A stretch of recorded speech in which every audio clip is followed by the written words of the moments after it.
नमस्ते, मैं summer be the creator bonsai gardening channel में आपका हार्दिक स्वागत करता हूं।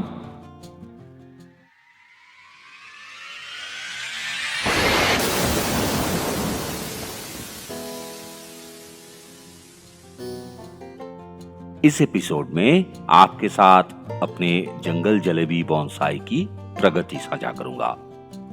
2017 में 2 पेड़ संग्रह किए थे, जिनमें से केवल एक ही जीवित है। इसे पिछले अप्रैल 2019 में प्रत्यारोपित किया गया था।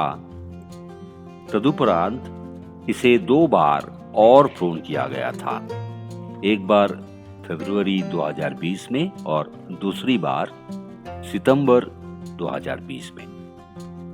ट्रेनिंग के समय वर्ष में 2 बार छंटाई की आवश्यकता होती है इसे, एक बार गर्मियों की शुरुआत में और एक बार बरसात के मौसम के अंत में।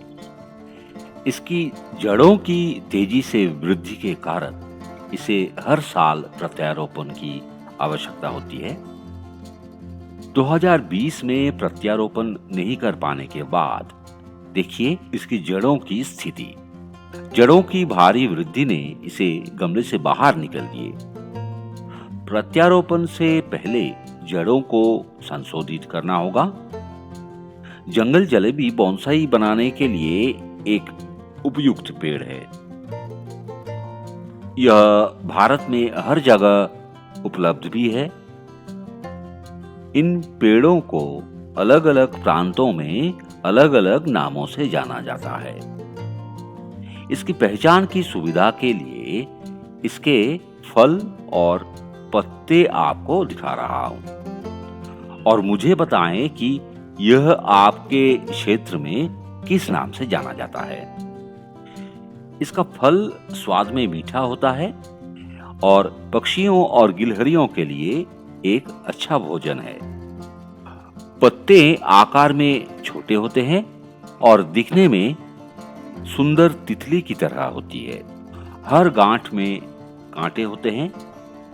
जड़ों के साथ साथ शाखाओं को भी काटना होगा और प्रूनिंग का सिद्धांत हमेशा की तरह है।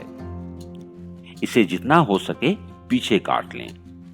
इससे आपको शाखाओं पर छोटे छोटे टार्न्स मिलेंगे और अच्छा रेमिफिकेशंस भी मिलेगा। पॉट में पानी जमा होने ना पाए, इसे सुनिश्चित करने के लिए पॉटिंग होल को एक नेट से ढक दिया। नीचे बड़े पत्थरों की एक परत और उसके ऊपर छोटे पत्थरों की एक परत। इससे सॉइल इरोशन रुकेगा। पॉटिंग के लिए गार्डन सॉइल का उपयोग करूंगा।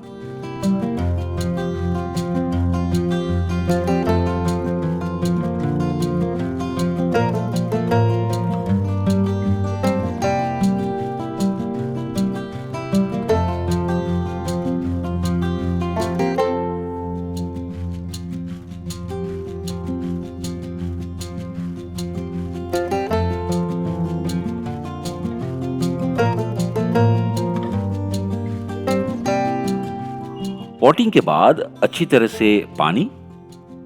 आइए परिणाम की प्रतीक्षा करें। अगले एपिसोड में मैं आपके साथ चाइनीज बनियन बोनसाई की प्रूनिंग और मेंटेनेंस प्रक्रिया साझा करूंगा। मेरे साथ बने रहिए।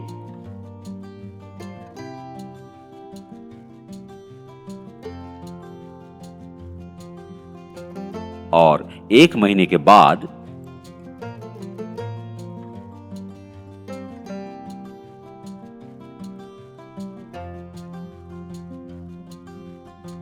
इस एपिसोड में इतना ही। मिलते हैं अगले एपिसोड में।